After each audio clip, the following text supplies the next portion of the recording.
ಮಗನ progress speed ಮಾಡೋದಕ್ಕೆ BS Yediyurappa ಶ್ರಮವನ್ನ ಪಡ್ತಾ ಇದ್ದಾರೆ. ಎಲ್ಲರ ಹೃದಯ ಗೆಲ್ಲುವಂತೆ ವಿಜಯೇಂದ್ರಗೆ ಪಾಠವನ್ನ ಮಾಡ್ತಾ ಇದ್ದಾರೆ ತಂದೆ ಬಿಎಸ್ ಯಡಿಯೂರಪ್ಪ. ಮಗನ ಪ್ರೋಗ್ರೆಸ್ ಸ್ಪೀಡ್ ಮಾಡೋದಕ್ಕೆ ಬಿಎಸ್ ಯಡಿಯೂರಪ್ಪ ಶ್ರಮ ಪಡ್ತಾ ಇದ್ದಾರೆ. ಎಲ್ಲರ ಹೃದಯ ಗೆಲ್ಲುವಂತೆ ಮಗ ವಿಜಯೇಂದ್ರಗೆ ಪಾಠವನ್ನ ಮಾಡ್ತಾ ಇದ್ದಾರೆ.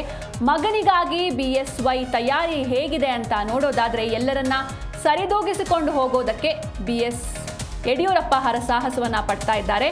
ತಂದೆ ನಡೆಯನ್ನ ಅನುಸರಿಸ್ತಾರಾ ಪುತ್ರ ವಿಜಯೇಂದ್ರ ಅನ್ನೋದು ಈಗ ಸದ್ಯದ ಪ್ರಶ್ನೆ. ತಮ್ಮಲ್ಲಿ ಒಂದಷ್ಟು ಬದಲಾವಣೆಯನ್ನ ಮಾಡ್ಕೊಳ್ತಾರಾ ವಿಜಯೇಂದ್ರ ಅನ್ನೋದು ಕೂಡ ಈಗ ಸದ್ಯದಲ್ಲಿ ಮೂಡಿರುವಂತಹ ಕುತೂಹಲ.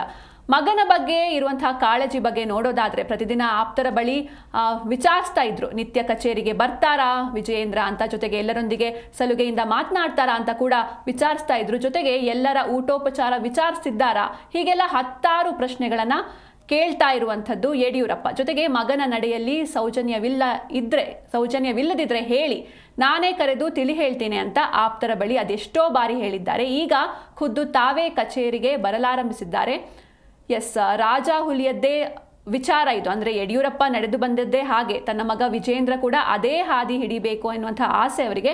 ಅದಕ್ಕಾಗಿ ಅಪಾರ ಕಾಳಜಿಯನ್ನು ವಹಿಸಿದ್ದಾರೆ. ಅಧಿಕಾರ ಪಡಿಬಹುದು, ಆದರೆ ಜನರ ವಿಶ್ವಾಸ ಗಳಿಸೋದು ಮುಖ್ಯ.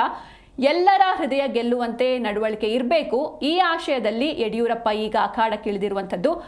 ಜಗನ್ನಾಥ ಭವನಕ್ಕೆ ಈಗ ಬರೋದಕ್ಕೆ ಕೂಡ ಅವರು ಆರಂಭಿಸಿದ್ದಾರೆ. ವಿಜಯೇಂದ್ರ ಕೂಡ ಕಚೇರಿಗೆ ಬರಬೇಕು, ಎಲ್ಲರೊಂದಿಗೆ ಚರ್ಚೆ ಮಾಡಬೇಕು, ಸಂಘಟನೆ ಜೊತೆ ಕಷ್ಟ ಸುಖವನ್ನು ಕೂಡ ಕೇಳಬೇಕು. ಆಗ ಮಾತ್ರವೇ ನಾಯಕನಾಗಲು ಸಾಧ್ಯ. ಭಿನ್ನರ ಜೊತೆಗೂ ಮಾತನಾಡುವುದಕ್ಕೆ ಮುಂದಾಗಿದ್ದಾರೆ ಯಡಿಯೂರಪ್ಪ.